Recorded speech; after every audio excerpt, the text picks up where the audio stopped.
First with breaking news. First with new information. Plus, your first alert forecast.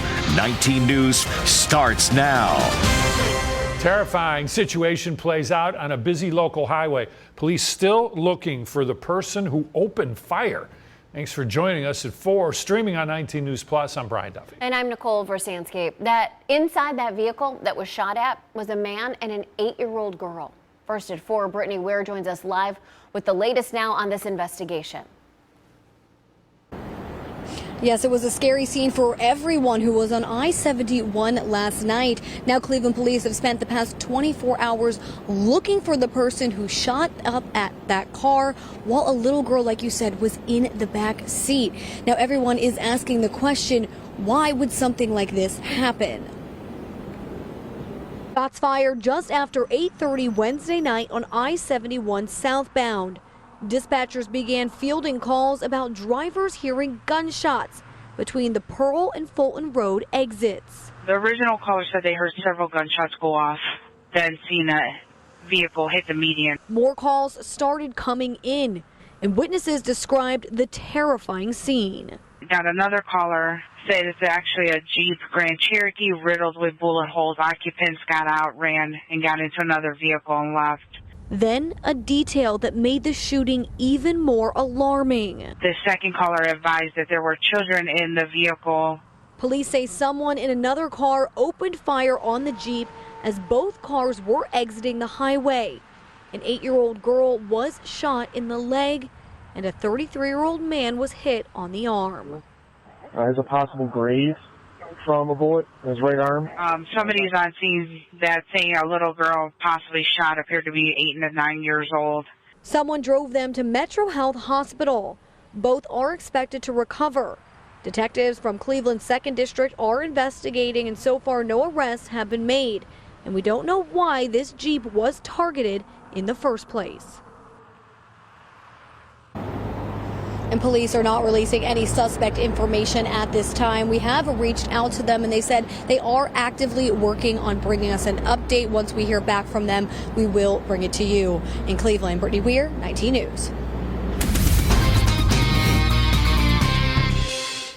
All right, breaking news right now in the ongoing battle over domestic abuse allegations against Representative Max Miller and calls for the congressman to resign. Ohio Senator John Husted releasing a statement on X now calling for Miller to step down. So Miller himself, though, who has not been charged with any crime, did call for a House investigation into the claims.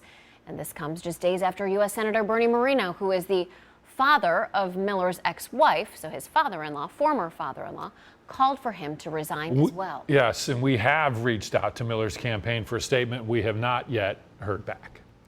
Now your 19 First Alert forecast. Certified most accurate since 2004. All right, a couple of showers and storms have kind of popped up as we reached our peak daytime heating over the area. The main focus of activity has been in parts of Ashtabula County, mainly south of I-90 here near the Route 6 and US 322 corridors. Right now, again, Andover, Pymatuning Reservoir seeing the most of this activity, but also a few showers near Orwell and just to the north of Orwell as well, near State Route 45 and State Route 46 there. So watch for those brief downpours. Again, should not be a huge deal, but could lower the visibility, could slicken up the road if you're traveling. So that's another thing you'll want to watch for. Take it slow if you get under one of these showers here. Little shower just to the east of Chesterland and south of US 322 in Geauga County right now. Also a nice little shower here just to the east of Hopkins Airport, northeast of Strongsville, southwest of Parma, so near Middleburg Heights, seeing some of that activity if you're traveling, say Pearl Road, Ridge Road. Watch for a brief downpour, and again, lowered visibility in that general area. Those feels like temperatures too. They're really getting up there because of the high humidity. It feels like 90 in Sandusky. Those temperatures still into the lower and middle 80s for a lot of locations. Feeling like 87 right now in Mansfield. Live look outside. You can see that shower off in the distance here on our Titan construction camera. We're still going to be muggy for the remainder of the evening, and again, we're watching those showers and storms over the area, and we're not done after this evening. More storms working in as we head into the end of the week. We're going to track them for you coming up in just a bit. Well, there was a brief shelter in place and a road closure. This was in Macedonia this morning because of what police are calling a chemical incident. South Freeway Drive closed for most of the morning after what the fire chief in Macedonia is calling some type of chemical reaction at Royal Chemicals that happened in their plant. No one was hurt. Buildings on either side were evacuated while hazmat crews worked on the cleanup. The U.S. Marshals Service offering a reward if you can help track down a convicted sex offender. This is Dominic Valentine. He's wanted for not telling authorities that he moved. He changed his address. He's known to hang out in Cleveland and in Columbus, so if you know where he is, give them a call.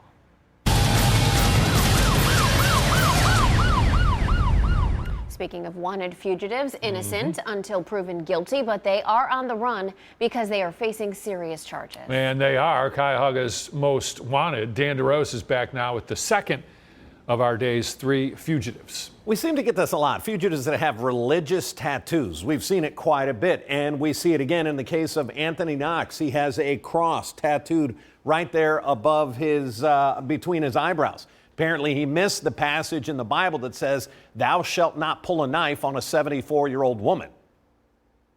In June of this year, he actually pled guilty to robbery. And according to reports in that case, in April, Anthony assaulted and attempted to steal a 74-year-old woman's suitcase. During this incident, he even pulled out a knife. He failed to appear in the probation department after sentencing, and a warrant was issued for his arrest. As you can see by the photograph, he has a tattoo of a cross on his forehead and a lightning bolt on his right cheek. Anthony actually has a criminal history with the Sheriff's Department going back to 2014. We do this program, we know it works, and we do it to get fugitives off our street, to clean up our community, to get justice for those victims, and to get a potential reward for our viewers of up to $5,000. What do you want people to know? That crime doesn't pay, but Crime Stoppers does. Keep robbing 74-year-old women with a knife, you'll get another kind of lightning bolt, not the one on your cheek. 216-252-7463. That goes straight to Crime Stoppers of Cuyahoga County. You get to remain completely anonymous. They don't want your name. They don't want your phone number. They're actually going to give you a reference number, kind of like a tracking number on a package. You call back in 45 days and see if it was your tip that led to the arrest of Anthony Knox III. And to Mr. Knox, I tell you, we have a 78% capture rate of the people who are featured here on Cuyahoga's Most Wanted. So I'll say it again. Good luck. All right, Dan, thank you. Well, we are back on our mission to help local students start the school year strong. Day 3 now of our Operation Backpack Drive is officially underway. Yes, our goal is to make sure every child has the supplies they need to succeed. Chris Fry, Andy Chillian, they're live for us at Step Forward Head Start. It's out in Bedford Heights with a look at how everyone can help. Andy. Hey there, Nikki and Brian. Yes, I'm out here right now, Bedford Heights at Step Forward Head Start, as you mentioned, and Chris will join me in just a minute, but we're getting all kinds of donations right now. I have Jean Ann with me, the Ohio Secretary of State's office, and Matthew, her helper here, and we have like 30 backpacks here, all in this trunk here, ready to be donated. It is amazing to see this donation right now, and that's what we like to see from you. And so I'm just going to ask you real quick, I mean, what does it mean to be donating? How does just you and make your employees all feel? Oh, we love it. It's an initiative we really feel strongly for and have been working with Volunteers of America at the Secretary of State's office with this program a couple years, and they just really give, and individuals just love to give their individual donations for this. Exactly, and so we love to see it. So that's what it's all about, right? And so whatever it is, backpacks, school supplies, maybe, for some of the older kids, personal hygiene products, cash donations, we take it all. So thank you so much, Jean Ann, and thanks so much, Matthew, for helping us out here. We've got all kinds of stuff going on. We've had more donations, too. And now I'm going to take it over to Chris Fry, who's also talking with somebody who's so important to this program. Absolutely, Andy. And this initiative can't happen without our partners. We've got one of our partners now, Dr. Ken J.A. Griffin, President and CEO of Care Alliance Health Center, also a board member with Step Forward. Dr. Griffin, thank you for joining us. Just talk about what made you want to be a part of this initiative with our group. Absolutely. We understand that when kids are trying to go to school, it's more important to give them resources and health care. So combining Step Forward and Care Alliance in this partnership allows us to give so much resources to the kids so they can go into the school year and do the things that they need to do to be the best students they could possibly be. And if you look good, you feel good, and you feel good, and you learn good. And I have to say, Dr. Griffin, Looks good. This is sharp. That's what we want. We want our kids to look good as they enter their first day of school, whether it's a nice suit or a nice backpack with all supplies needed. Come on back in here, Andy. We had this big donation just a second ago. That's what we want you to do. We want you to come here to Bedford Heights, step forward, bring what you can. We'll be here until 6:30. For Andy Chillian, I'm Chris Fry. We're live in Bedford Heights for Operation Backpack. Thank you, Bedford Heights. Well, it's a story we've been covering now for days. A 4-year-old boy ended up in the ICU vomiting blood after visiting a city-run splash pad. So now his family is suing, and we've uncovered a gap in Ohio law that may have put him at risk. 19 News reporter Catherine Huntley has this story. It happened here in the city of Eastlake, according to the lawsuit. The family of that 4-year-old said their son was rushed to the pediatric ICU after being exposed to dangerously high chlorine levels at the Surfside Park splash pad in early June. The Lake County General Health District said its inspector found high chlorine levels on June 2nd before the park opened. The CDC says any chlorine levels above 10 parts per million should be considered an imminent health hazard. Eastlake Surfside Park had a level of more than 21 parts per million. Our staff member did have a discussion with the person in charge of the facility and just stated that the numbers were not where they should be and that they should consider getting them to, more appropriate levels prior to opening. Katie Stromp is the health supervisor at the Lake County General Health District. Stromp says her inspector followed protocol, alerting the city to the dangerous levels. According to the lawsuit, the child who sustained severe injuries visited the splash pad 2 days after that inspection. But why couldn't the health department simply order the splash pad to be closed? 19 News has learned Ohio has no maximum cap for chlorine in a pool or splash pad. The state only has a minimum level needed for pool or splash pad operation. We are now going to put a notation on our inspection reports if we find levels that exceed 10 that the CDC Model Aquatic Code recommends them to close. We still cannot legally recommend them to close because it is not part of the Ohio Administrative Code or Ohio Revised Code, and those are the laws we enforce. We checked. Nearly every state, including those around Ohio, has a maximum cap on chlorine. So we asked State Senator Jerry Serino, who represents the area of Eastlake, if the law needs to change. If we need to strengthen the health department's ability to not just monitor the levels, but also to take action of closing down or postponing an opening, as it was in this case, of a splash pad, we need to make those adjustments in revised code. Senator Serino there said his staff will get to work on this right away. We will follow up closer to the session starting to see if this could be an Ohio law soon. We reached out to the city of Eastlake. They said they cannot comment on pending litigation. In Cleveland, Catherine Huntley, 19 News. Okay, no Powerball winners last night, so the jackpot has zoomed right up to $856 million. That's $370 million after taxes. It's a lot of taxes. Wow. I'll still take the 370. And did you know people in the United Kingdom can now buy Powerball tickets? Officials say that means jackpots can grow even bigger and faster. This is now the biggest lottery prize of 2026.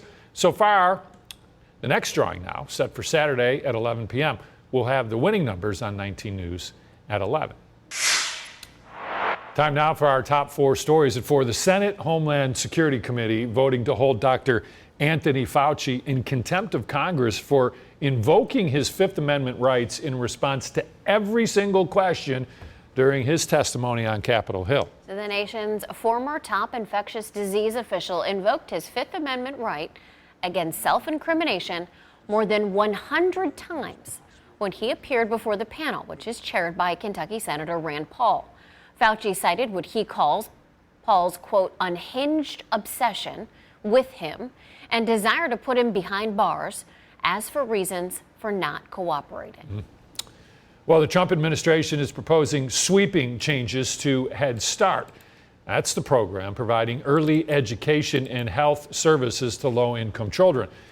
Now, officials say they want to replace many of its federal regulations with state standards. They say that would save about $2 billion a year that could go back into the program. Critics say the plan could mean that it loosens standards. Meantime, President Trump says a deal to reopen the Strait of Hormuz could come as soon as today. Tehran says it's in the final stages of talks with Oman over management of the strait. And CBS News sources say the proposal would divide shipping lanes with no tolls. If the proposal is approved, we could go back to the negotiating table, the United States could, with Iran. All right, firefighters battling wildfires in eastern Washington state. They're getting ready for another dangerous weekend. After making progress this week, crews are now facing rising temperatures and whipping winds that could really spread flames and actually start some new fires. 3 major fires near Spokane have burned more than 10,000 acres, destroyed hundreds of homes and other buildings. Evacuation orders remain in place, with officials warning everyone not to expect them to be lifted anytime soon. There was a mid-air incident this week involving the president's helicopter, Marine One. So officials say it came too close to a commercial aircraft with President Trump on board. Chris Van Cleve with the story. Video captures a regional jet taking off from Washington's Reagan National Airport Tuesday for Pensacola, seconds before Marine One can be seen flying through the same airspace with President Trump on board. In the aftermath of the deadly DCA crash last year, that's not supposed to happen. Commercial flights from the airport should be halted for passing helicopter traffic. Former NTSB Chair Robert Sumwalt. Anytime you have a loss of standard separation, there will be an investigation. The idea, of course, is not for punitive measures, but to find out what happened so we can keep it from happening in the future. Tower, just want to make sure you copy Marine One, 3 minutes to lift. The Marine pilots are heard on ATC audio repeatedly calling the DCA tower. Tower, do you copy Marine One, 3 minutes to lift? That's on, that's broken and readable. The helicopter continued its mission as planned, departing as controllers cleared American Flight 3742 to take off. Marine One, you got traffic rotating off runway 1. Marine One, visual traffic. The White House says the president was never in danger, and the Marine Corps called the flight routine, adding the ATC team approved the requested route and provided timely and appropriate traffic information. National Tower from Marine One will be doing a momentary delay. Marine One, roger. The NTSB and FAA are now investigating. I'm Chris Van Cleve. Frightening moments caught on camera. Watch as a trooper is hit by an out-of-control driver during a traffic stop. This stuff's getting ridiculous, really. This is happening too much. This happened just outside of Nashville. Car looked like it was going full speed when it slammed into the cruiser. The trooper and one other person were taken to the hospital to get checked out. The out-of-control driver arrested for DUI.